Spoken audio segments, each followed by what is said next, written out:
طوفان سيجتث الأخضر واليابس. يمكن لجميعنا أن نستيقظ غدا ونحن فقراء مملقون، ليس عندنا ما نأكل وما نشرب. هتقول لي مخزن أنا 3 مليون ولا شيء، تضيع كلها في لحظة. وإذا انهار الدولار ينهار الاقتصاد العالمي.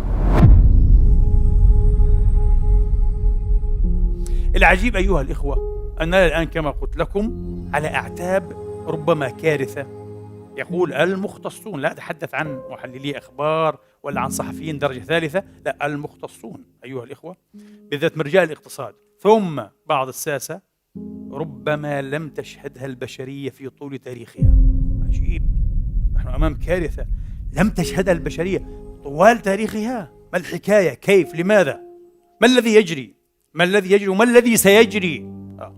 طبعا أيها الإخوة أتكلم هذا الكلام وأشعر كما يشعر غيري من المتابعين بأن معظم البشر على ظهر الكوكب منومون، هم لا يفهمون هذا، لا يشعرون به أبدا، لأن الأخبار نفسها، هذه الأخبار التي تشكل قاعدة وعيهم وسقف الوعي حتى لديهم للأسف، سقف الوعي في القضايا السياسية والاقتصادية وفي كل شيء، هذه الأخبار أبدا لا تسمح لهم بأن يلامسوا هذه المسائل الشديدة الحساسية، لا تسمح لهم.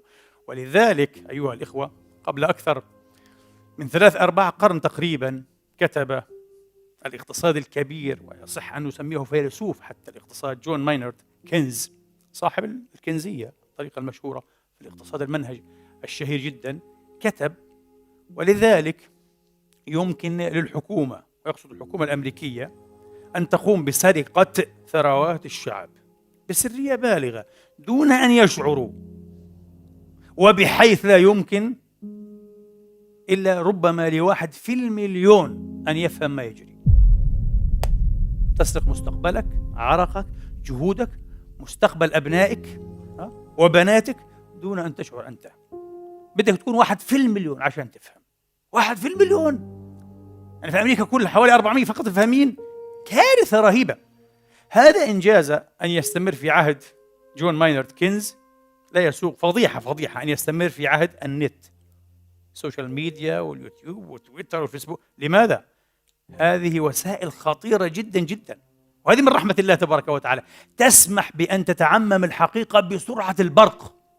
من يفهم عليه أن يتكلم، وكل من يصله الفهم عليه أن يعمم، وبالتالي يمكن لا ندري لكن ينبغي أن يبادر هؤلاء الناس في الشرق والغرب، وهذه معركة البشرية، معركة العالم كله، أن يبادروا إلى إقامة سدود يبادرون بها الطوفان. طوفان سيجتث الأخضر واليابس. يعني يمكن لجميعنا وليس لبعض، يمكن لجميعنا أن نستيقظ غدا ونحن فقراء مملقون، ليس عندنا ما نأكل وما نشرب. هتقول لي مخزن أنا 3 مليون ولا شيء، تضيع كلها في لحظة، كل شيء انتهي. هتقول لي عندي عقار، عندي كذا، من يشتري، من يتأجر، انتهى. إلى أن يتعدل الميزان، الله أعلم بتعدل في 20 في 30 في 50 سنة يمكن أن تستفيد من عقارك هذا. انتبهوا، شيء خطير جدا. أنا مخزن بالين، بالدينار الكويتي، بالدينار ما ينفعش، كل العملات ستنهار لأنها مربوطة بالدولار. فما القضية؟ أريد أن أبسط أيها الإخوة، أبدأ منذ البدايات بتبسيط شديد جدا جدا. قبل ألوف السنين كان البشر يتقايضون السلع والأشياء مقايضة. أنا أعطيك مثلا كيلا، يعني كيلوغرام، كيلا من الجبن، وأنت تعطيني ربع كيلو من العسل مثلا. هذه القضية غير عملية، ولذلك لم تستمر كثيرا، غير عملية. أحيانا ليس لدي إلا الجبن وأنت لا ترغب في الجبن وأنا أرغب في العسل، ماذا أفعل؟ وغير عملية أيضا من ناحية ميكانيكية ومن ناحية لوجستية. عندك 1000 خروف و10,000 رأس مش عارف بقر، كيف تنقلها، كيف تعمل عملية يعني حتى لوجستية صعبة. أحد الأذكياء، أحد العباقرة، والإنسان عبقري من حيث هو، قال لا، لماذا لا نقايض كل شيء بالذهب؟ الذهب موجود وهو نادر، لا يزيف، لا يزور، سهل حمله بكثير. أنت يمكن أن تشتري 1000 رأس خروف يعني بكمية ذهب تحملها في جيبك، عملية ممتازة. وتستطيع بالذهب الذي أخذته أن تشتري ما تريد أيضا من الآخر ومن الثالث والرابع والخامس. ممتاز. هذه بداية بداية المال النقدي أيها الإخوة، بداية المال النقدي. جميل. بعد ذلك الذين صار لديهم ذهب باتوا يخافون على هذا الذهب، إذا حملوا أن يسرق، إذا كنزوا أن ينبش، أليس كذلك؟ جاء بعضهم بفكرة أول بنك بدائي، أعطونا هذا الذهب نخزنه لكم، لدينا حراسات قوية بسيوف وخناجر يمكن أن تحفظ لكم هذا، مقابل مقابل عمولة بسيطة على التخزين. طب كيف أضمن؟ أعطيك سندا، أعطيك صكا، أوقع عليه أنا البنك بأنك أودعت عندي كذا وكذا.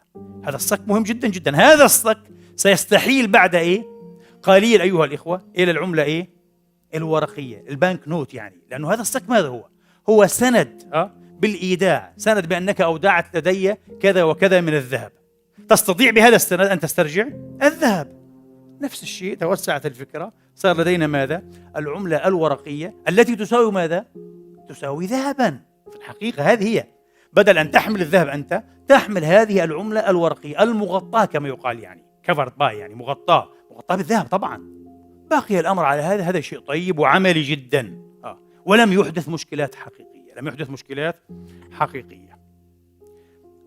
أيضا لكي نفهم البداية جيدا، في الولايات المتحدة الأمريكية التي طبعا هي الأساس والرأس أيها الإخوة الذي أنتج كل هذه المشكلات التي تعانيها البشرية الآن والتي ستعانيها غدا، وقد يكون هذا الغد قريبا جدا. المصيبة حالة كل الخبراء يجمعون على هذا. طبعا والحروب والنزاعات وإثارة الحروب هنا وهناك هي حلول وقتية تؤجل الانهيار الكامل للدولار، طبعا الاقتصاد الأمريكي، وإذا انهار الدولار ينهار الاقتصاد العالمي، لأن كل العملات العالمية بطريقة أو بأخرى مرتبطة بالدولار. كيف تم هذا؟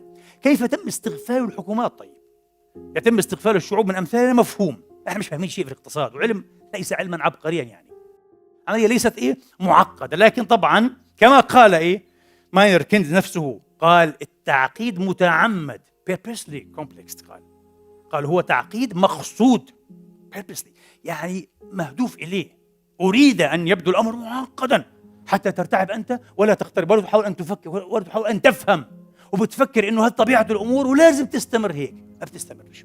الآباء المؤسسون، الفاوندر فاذرز كما يقال لهم في الولايات المتحدة الأمريكية في العالم الجديد، كانوا سبحان الله كانوا ناسا أذكياء، وكانوا مخلصين حقيقة لشعبهم وجمهورياتهم، ومخلصين للمنطق الجمهورياتي كما يقال، وليس لحكومة مركزية واحدة اتحادية، خاصة توماس جيفرسون أيها الإخوة. هذا الرجل مع أيضا جيمس ماديسون كانوا ضد اتجاه آخر يريد أن تحتاز الحكومة أكبر قدر من السلطات، وأكبر قدر حتى من التحكم المالي في شكل إنشاء بنك مركزي. هذا هاملتون وزير الخزانة الأول، هذا وأيضا من الآباء المؤسسين، هو كان رئيس الجيش الأمريكي، وهو اللي أنشأ الحزب الفيدرالي ضد على الحزب الجمهوري الديمقراطي، حزب جيفرسون وماديسون ضده، كان في صراع بين هذين الجناحين. اتجاه جيفرسون هو الصحيح، وهو الذي حدث بالحقيقة واستشرف المستقبل. قال نحن لا نريد أن تتغول الحكومة على حساب استقلال الشعب. لدى الشعب أمران، إما أن يقتصدوا، ما في رفاه عالي، ما في وفر عالي جدا، اقتصاد مع حرية وتظلون أحرارا، وإما رفاه مؤقت وعلى حساب أجيال آتية، على حساب أبنائكم وأحفادكم، رفاه مؤقت مع عبودية، وعبودية شبه حقيقية. قال أنا مع الخيار الأول، أنا مع الاقتصاد والحرية، ولست مع الرفاه المؤقت والعبودية. هذا اتجاه هاملتون، واضح؟ كانوا يفهمون هذا. حتى جورج واشنطن كان واعيا جدا بالقضية بكل بساطة، وكان يقول لا يحق لأي جيل، أي جنريشن، لا يحق لأي جيل أن يوقع ديونا أكثر مما يمكنه أن يسدد في فترة حياته. أي جيل، بغض النظر الحكومة والشعب، خاصة طبعا هو يقول الحكومة، ممنوع أن توقع ديونا لا يستطيع هذا الجيل الذي يوقع على هذه الديون أن يسدد. لماذا؟ سيسترق رفاه وازدهار مستقبل أولادنا. يأتي أولادنا يدفعون أعباء، جيل غبي، جيل أحمق، جيل جشع، جيل طماع، جيل غير مدبر. هذا كلام جميل جدا، فلسفة واعية لكن على فكرة أمريكا، الآباء المؤسسين ليست أمريكا اليوم بالمرة، بالعكس أكثر من هذا. الدستور الأمريكي وبإصرار شديد من الآباء المؤسسين أيها الإخوة رقم فيه، كتب فيه فقط الذهب والفضة، هكذا بالحرف، فقط الذهب والفضة يمكن أن يكونا نقدا، مالا، عملة فقط، لأنه لا يمكن طباعتهما. طيبين كانوا واضحين. طبع البشر منذ 5000 سنة، شرحت لكم بداية القصة بسهولة أيها الإخوة. اكتشفوا إيه؟ الذهب فعلا كعملة حقيقية، مخزن للقيمة بلغة الاقتصاد، store of value، يقولون مخزن للقيمة. يعني أنت تتعب الآن، تعزق في الأرض، تربي الماشية، تقطف الثمار، تصيد الصيد، تنشئ، تخترع، تبني، تصمم، من آخر جهود هذه وقت وإبداع وعمل وأمل، ولا مش صحيح؟ وأحيانا فراق وهجرة ودموع، تعب البشر. وين يذهب هذا؟ كيف يمكن أن يقيم هذا ويخزن؟ في مخزن القيمة بالذهب. جهدك هذا ل1000 ساعة يساوي مثلا 10 ذهبيات، جهد هذا يساوي 3 ذهبيات. شيء جميل وعادل، ولا مش صحيح؟ شيء جميل فير يعني وعادل حقيقة. هذا مخزن القيمة، هذا مخزن إيه؟ القيمة. حتى الأوراق النقدية حين تكون مغطاة بالذهب مخزن للقيمة، هي مخزن القيمة. الذي حصل يا إخواني أن الأمر استمر على هذا إلى أن كانت الحرب العالمية الثانية. قبل أن تضع الحرب العالمية الثانية أوزارها، يعني سنة 1944، اجتمع الحلفاء الذين أيقنوا بالنصر، عرفوا أن إيه الكفة إيه. وعلى فكرة أمريكا دخلت الحرب في آخر سنة، عشان نعرف كمان الUSA هذه دخلت الحرب في آخر سنة لكي تنقذ نفسها وتضاعف مرابحها ومكاسبها واقتصاداتها. وفي الحقيقة ورطت البشرية في ورطة يبدو أنها لن تخرج منها حتى تدفع أكلافا أكثر مما تتخيل. ونحن الآن على فكرة الجيل الذي سيشهد هذه الورطة في ذروتها أو في قاعها، ما في كلام، الكل يجمع على هذا. نحن هذا الجيل، ما تستناش أنك إيه تغادر هذه الحياة بعد 10 و20 و30 سنة وأنت لم تشهد هذه الكارثة، لا، ستشهدها. ونسأل الله اللطف، ونسأل الله ألا يكون، نسأل الله بطريقته بمني، هذا شيء آخر، لكن نتكلم الآن بحسب المعايير العلمية، حسب كلام المختصين. اجتمع أيها الإخوة الحلفاء الذين أيقنوا بالنصر 44 ممثلا في فندق معين في ولاية نيو هامبشير بأمريكا، الولايات المتحدة الأمريكية. اجتمعوا يا الإخوة واتفقوا في مكان طبعا يعرف إيه؟ بريتون وودز. بريتون إيه؟ وودز، مشهور، يقول لك اتفاقية إيه؟ بريتون وودز، هذه في نيو هامبشير الولايات المتحدة الأمريكية. اجتمع هؤلاء ممثلو الحلفاء واتفقوا اتفاقا ممتازا، اتفقوا على اتفاق عظيم. ما هو؟ ربط الدولار الذي سيصبح العملة إيه؟ العالمية الأولى. جميل، لا بأس، أمريكا قوية ورجحت إيه؟ كفة الحلفاء وهزمت اليابان طبعا بجريمة كبرى، هيروشيما وناغازاكي، لا إنسانية. على كل حال استعراض للقوة مخيف مرعب للآخرين، الاتحاد السوفيتي. ولكن سيصبح الدولار العملة إيه؟ الأولى المعتمدة، سترتبط به كل العملات العالمية المعتبرة، لكن بشرط أن يرتبط الدولار، وهذا شرط بديهي جدا جدا جدا لا يمكن أن يتجاوز. بماذا؟ بالذهب. يرتبط الدولار بالذهب، بحيث يكون كل 35 دولارا تساوي أو تعادل أو تكافئ أونصة من الذهب. 1 أونص يعني 1 أونص من الجولد أو الذهب الخالص كما يقال، عيار 21 أو كذا. جميل جدا، ممتاز. وانفض السمع على هذا. طبعا كان من التوالي أن نشأ صندوق النقد الدولي. صندوق النقد الدولي، هذا علشان إيش؟ يقرض الدول المحتاجة بفوائد، ولا صحيح؟ والبنك الدولي عشان يعمل إعادة الإعمار، خاصة في أوروبا المهدمة، إعادة الإعمار. جميل. استمر الوضع على هذا. لاحظ هؤلاء الحلفاء بالذات بعد فترة أن الولايات المتحدة الأمريكية فيما يبدو تنفق ببذخ، تتوسع في التسلح، انخرطت بعد ذلك في حرب فيتنام، كلفتها الكثير جدا جدا من الأموال. من أين تأتي هذه الأموال؟ لاحظوا بداية المصيبة أنها تتوسع في الطباعة، في طباعة الورق، الدولارات، بما يتجاوز موجوداتها من ماذا؟ من الذهب. مصيبة. لماذا مصيبة؟ طبعا مصيبة واضحة، لأنه إذا طبع الدولارات أكثر مما يغطيه الذهب الموجود المحتاج لديها، معنى ذلك أن كل دولار جديد سيضعف قيمة الدولار ماذا؟ السابق وباستمرار. طيب يقول لك ما تضعف، ايش المشكلة؟ ما تضعف. أنت كم مرتبك؟ تقول أخذ مثلا 2000 دولار، أتقاضى 2000 دولار.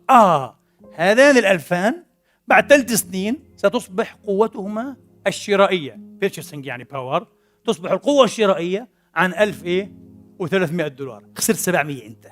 وهكذا بعد 10 سنين حصير ال2000 يمكن يزيدوك 2500، حصير قيمتهم ب700.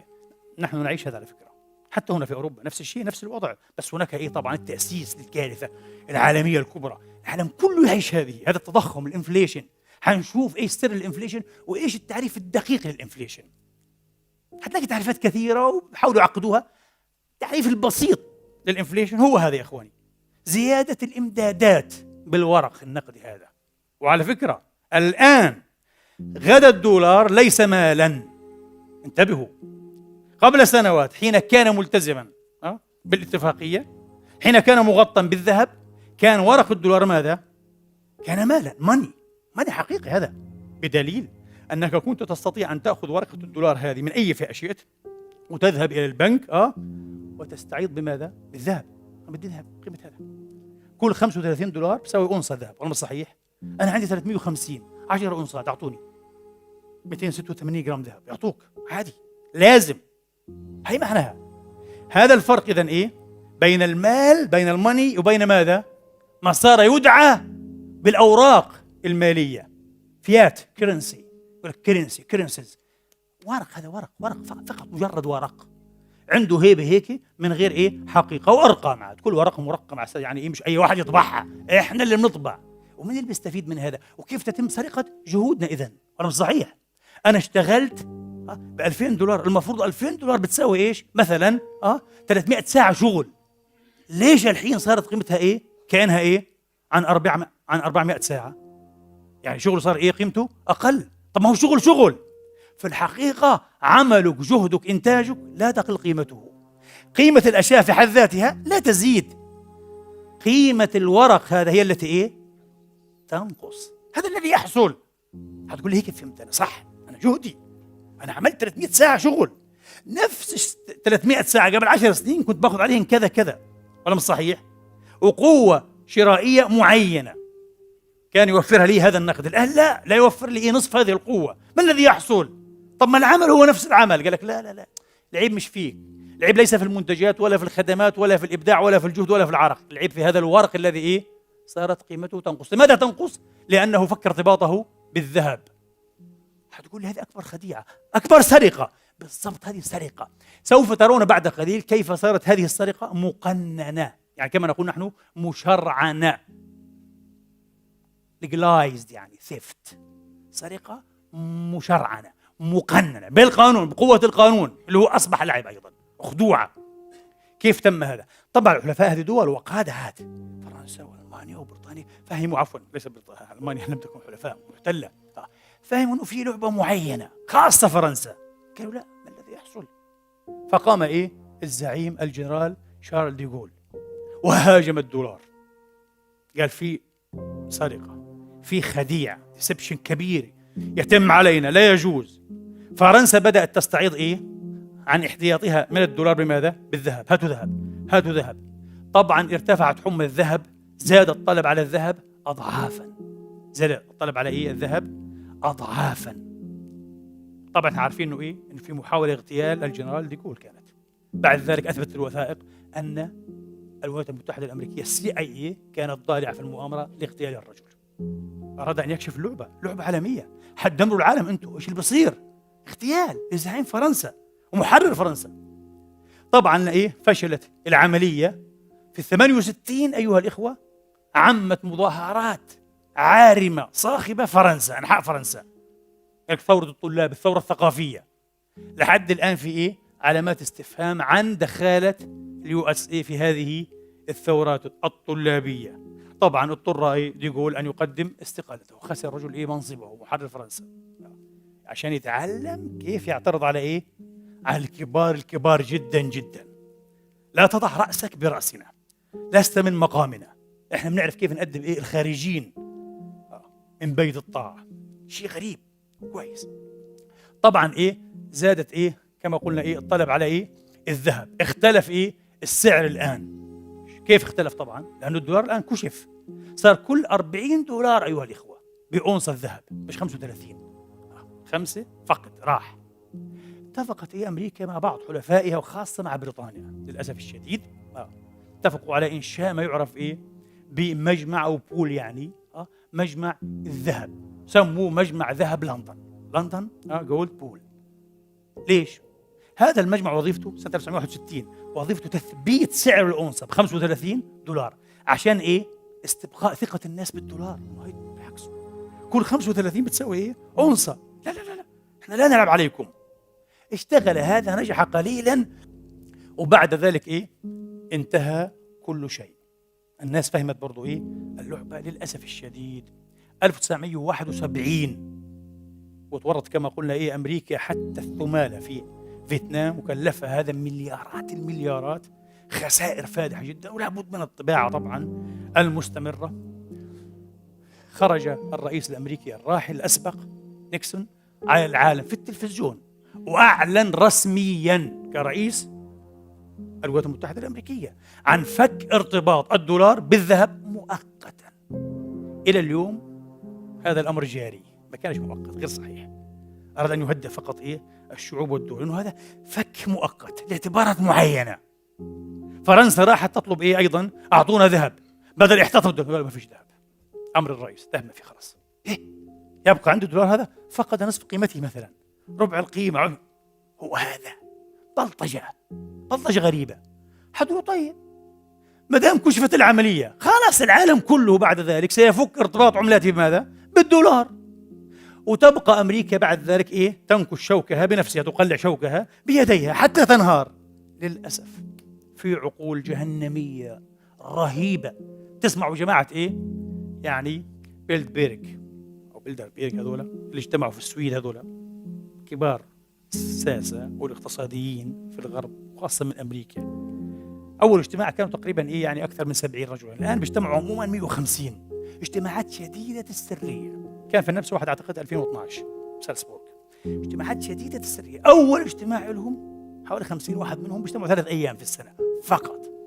هذول حكام العالم الحقيقي على فكرة، بيحكموا العالم كله يدون اللعبة الكونية، وشديدة السرية اجتماعاتهم.